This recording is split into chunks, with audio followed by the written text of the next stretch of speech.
Ton enfant mérite d'être protégé, un cher parent conscient.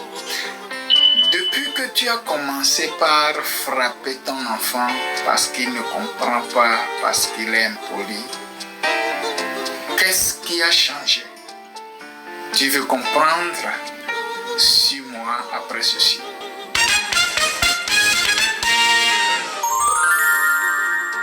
Tu passes ton temps à frapper, à intimider et à effrayer tes enfants. Lorsqu'ils entendent le bruit de ta moto, ils fuient, se cachent. Ils se replient sur eux-mêmes, ils ont peur de toi. Mais est-ce que tu penses que c'est la meilleure stratégie pour éduquer un enfant? Je pense que non. Parce que si c'était la meilleure façon, depuis que tu as commencé par l'intimider, par l'effrayer, par le frapper, ça devrait changer. Ton enfant devrait peut-être être le premier, occuper le premier rang à l'école. Ton enfant devrait être le plus intelligent. Mais tu constates que ça ne change pas. Et d'ailleurs même, ça devient pire.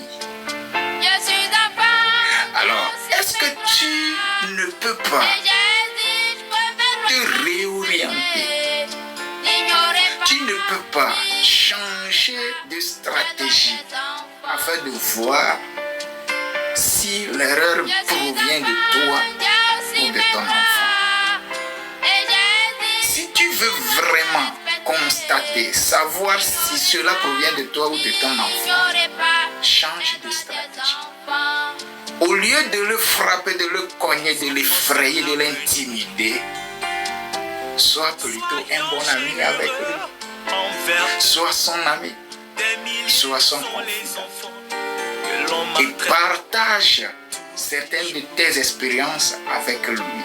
Pour que tes expériences puissent le stimuler, puissent l'orienter à prendre de bonnes décisions.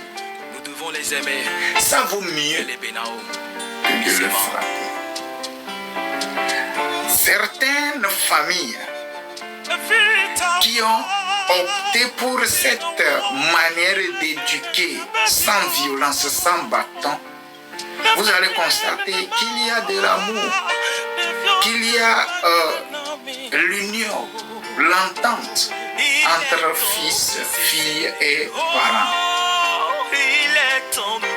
Et des fois, on a tendance à penser que là-bas, c'est parce qu'il y a de l'argent qu'il y a de l'entente.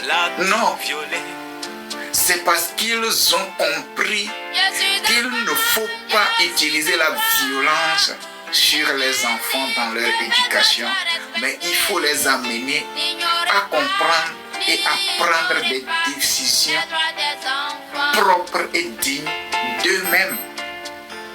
Comme ça, nos enfants seront l'avenir de demain.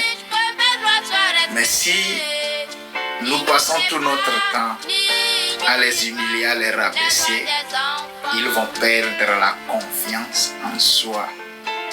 Et quand quelqu'un perd confiance en soi, ça devient compliqué.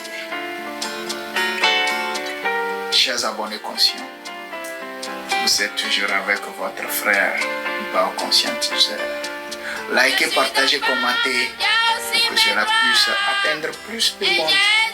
Je vous aime. Bye.